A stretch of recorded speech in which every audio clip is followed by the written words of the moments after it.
Is there anything that we can learn, maybe to help build a better template for our team for next season? It's Dukes and Bell, Sports Radio 92.9 The Game. If I told you right now, let's just go get 7 undrafted players and put them with Trae, you call me crazy. But that's what the Heat have done. You're crazy. And that's what the Heat have done. And they're winning. Now, I'm not telling you that's the template. It has a lot more to do with the coach and the systems and everything that works for the Miami Heat. But, Mike, what is it about these teams? If you said, okay, well, do we have that guy? Yes, we do. His name's Trae Young. So any of these guys that you think on these opposing teams that are the stars of their teams, Trae is that guy. Mm-hmm. The thing that I don't think we have is that big guy that we've seen, whether it be Joker, whether it be Bam for Miami. The Celtics have looked a shell of themselves in this series. But, Robert Williams at some point has played a role in them getting here. And you could argue that one of the things Missoula probably needed to do in this game is get more Williams out on the floor. Totally agree, Mike. So, I don't know. I'm looking at these 4 teams, and I'm going, all right, what is it? Now, the Lakers, listen, Austin Reeves and the guys that have shown up, Hachimura, these guys, you can find those guys. Right. Those pieces are out there in the NBA. Role players. Yes. You can find shooters, Mike, and guys that can make plays off the bench, which is something we definitely need. We need more scoring. But I keep looking at this situation, and I keep hearing you in my head, and I got to say this. Maybe Quinn Snyder does say we can win with DeAndre Hunter. And maybe I can fix him. I know we've talked about what is it's a moving target. Year 5, year 6, the light goes on. And I've been as frustrated as anybody, right. and have rode him as hard as anybody in this city because I don't think he has lived up to the expectation. But Mike, if he is back, Quinn Snyder is completely buying in that he is going to turn into this guy that we've seen on other teams, right? Whether it be Denver right now, and you're talking about Porter or whoever, Jamal Murray, he is going to buy into that DeAndre Hunter is going to be that guy that we can count on. And perhaps the light does go on this year. It'll be year 5, right, for him? So I know we've talked about look, I don't get it. I understood. I thought that a guy like DeAndre Hunter who played a couple of years, 2 years in Virginia, which is more than the average dude, usually is one and done for a top 5 pick. But he's got to pop. And maybe Quinn Snyder can is talking to the Brain Trust, of which he is now a part of, and he's talking to Landry Fields and Nick Ressler and saying, hey, I can make this guy work. I can figure it out. We're going to get into a clearly defined role. Part of what we saw this year, now, part of like the good, the bad, and the ugly in those 20-some-odd games, he was telling guys to shoot. John Collins, shoot. And sometimes John Collins can't hit the broadside of a barn. Some nights he goes 4 for 6 from 3, right? DeAndre Hunter, if he can average 20. See, that's the thing. If you get to where he is Jalen Brown to Trae's Jason Tatum. Different story. Then you got something there where you're going for 24. In the offseason, some guys said, well, why don't we go get Rudy Gobert because he's burned out the bridges up there in Minnesota. Well, he's burned his bridges technically everywhere. That's the question. Snyder coached him in Utah. Is he going to be a cancer if you brought him here? That's the kind of big you're looking for. Yeah, and if anybody knows, it's Quinn Snyder, right, about Rudy Gobert. That's a great point. And does he fit what I'm trying to do and fit the culture? And is he a guy that I want to have around again? I don't know. Maybe Quinn Snyder's like, hell yeah, let's go get Rudy Gobert. I have no idea. But we were talking off the air. Bam Adebayo is a Clint Capella who can actually hit a jump shot. Clint can't hit a jump shot. Clint can barely hit a free throw. Look, we love Clint. I know there's a lot of guys every time we talk about, if we're going to go improve this team, you're going to have to give away some assets in a trade. And I don't want to, look, I'd like Capella. I wish Capella was more of 100% around the basket. He's not. He misses a lot of bunnies and putbacks. We can debate whatever his percentage is. You guys, it's the eye test. Clint misses a lot of shots. Period. Grabs rebounds.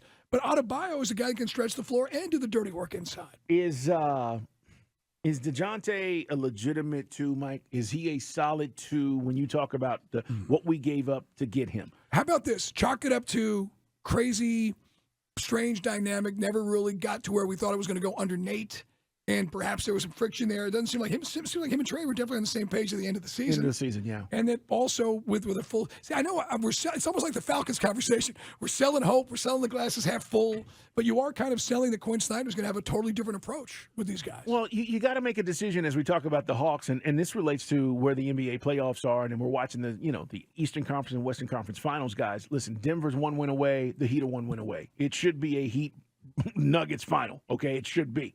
Unless something miraculous happens and everybody still thinks that Boston can make a run and all that. I don't buy that. But you have a decision to make, Mike. The same decision the Golden State Warriors are looking at. Do you run it back? No, you can't. And just say, hey, we'll be better next year. How many times have we heard this in sports? We'll be better next year. We're just going to run it back. I think we did that a few years ago, and it didn't work. And Kevin Herter talked about it. We played that soundbite on Friday where he was like, look, that was the demise. It was the downfall because we weren't ready for the moment. But I don't know if you just run it back and feel like with better coaching that you are better prepared to be a contender in the Eastern Conference. It's still about the roster. And the thing about the Heat, let me say this about these undrafted guys, they know their role. Yeah. That's the difference. They know Jimmy's Jimmy, and then, bam, I'm going to rebound Mike, and I'm going to play offense when I need to. I'm going to play defense. And then, Gabe Vincent, I'll hit some threes when you need me. Duncan Robinson, right? Strus, I'll hit some shots when you need. But they know their roles. And I think a lot of this has to do with, for our team, we were lifeless at some points during the season because we didn't understand what the roles were. And you can say it was Nate. That's fine. Right. But is Quentin going to establish those things as we move forward? But we didn't have, again, even those guys are technically nobodies because they're not drafted guys. They're free agents and they make it work. But those guys are pretty, one night, one guy pops, the next night it's the other, sometimes 2 or 3 pop. But we don't have that kind of solid bench scoring that we had in 2021. We talked about Gallo, when Gallo was healthy, good Gallo, and certainly Bogey, and we talked about Lou coming off the bench, and Herter was part of that rotation. But the Heat have got a bunch of guys that can all do the dirty work. And it's crazy because on paper, Boston should beat the Heat's brains in. When you look at they're a better team. Correct. They're more talented, should I say. But last night and in this series, Joe Mazzulla completely loses it. And remember, Jason Tatum, you want to talk about the progression. We just talked about DeAndre Hunter. Jason Tatum's first 2 years, he's learning the league. By year 3, he becomes like a 21-point guy. And then, but there's always kind of that same nagging stuff we got into with Trae this year about leadership and being mature enough. And in Boston, they're killing him because they're saying he's reverted back to the kind of guy that was, just there and not leading and not being the focal point of the offense. Carl, he disappeared last night. Some guys are hitting us up on Twitter and on the text line saying we got to go trade for Jalen Brown. Okay. Well, I heard that earlier this year. Jalen Brown, he's making $31 million, and then he's going to want a $200 million contract. So you're going to that means first off, let's just deal in the realities. It's hard to see any of these scenarios, Carl, where a wrestler gets into luxury tax. Until I see it, I don't believe it. But Jalen, yes, despite his recent disappearing act, Jalen Brown and Trae that'd be pretty darn impressive, provided you get those other things you're talking about, the bigs. This is what Coach said when he was asked after the season. How do you see Trae and DeJounte continuing to learn each other and giving each other, over the course of giving each other opportunities over the course of your tenure? And he says, I think we can all just quickly think of relationships that we've had in our lives and understand that growth, it takes time, over years sometimes. And this is Quinn talking about DeJounte and Trae. That process has begun, and it will continue to evolve. We're not giving up on DeJounte, guys. We can't, right? He's got a contract situation coming up after this season. You need this to work. You need to validate losing 3 first-round picks, if nothing else. You need it to work, Mike, because then again, if he decides, wait, this might not be the best place for me, and he walks, you're still looking for that other guy to go along with Trae. So Quinn says there are a lot of ways to evaluate that connectivity, and he used that word a lot, connectivity. Guys, that's what you're watching with the Heat. Connectivity. They're not better than the Celtics, but that connectivity is allowing them to play at a level, Mike, where they're playing out of their minds and they're just playing better. And that is what we were missing with Nate. So if he can find that connectivity, then this DeJounte thing might work, Mike. It might look way better than we assumed that it would look. And the other thing, guys, we talked about this on Friday. Once I got home, I saw a couple of tweets you guys hit us. We didn't mention this on the show on Friday, but Sadiq Bey.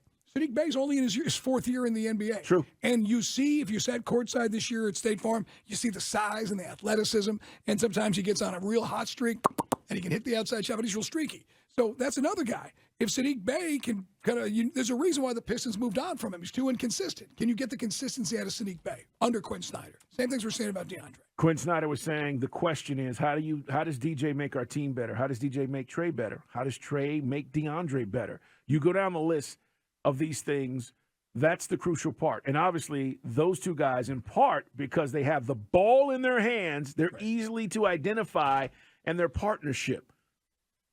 I want to see what this is going to look like. I think he's got a plan. I think he understands where he wants to go, and he understands he's got to make this work. But it doesn't mean that you trade everybody away. And again, Atlanta, I'm just saying, do you run it back? You run it back? Well, I got to move on.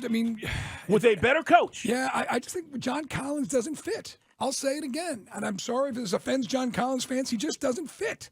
He's too inconsistent. He's too inconsistent in jump shooter, and he doesn't have the lead in his butt to go in the paint on a regular basis. I mean, like, he can get athletic and do a pick and roll, and he can put it above the rim. I get that. But night in, night out, banging down low, that's not what he can do. Yeah. So I think that's a guy you would move on from because he doesn't fit.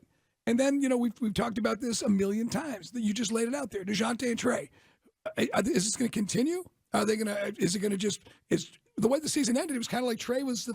See, it just doesn't work.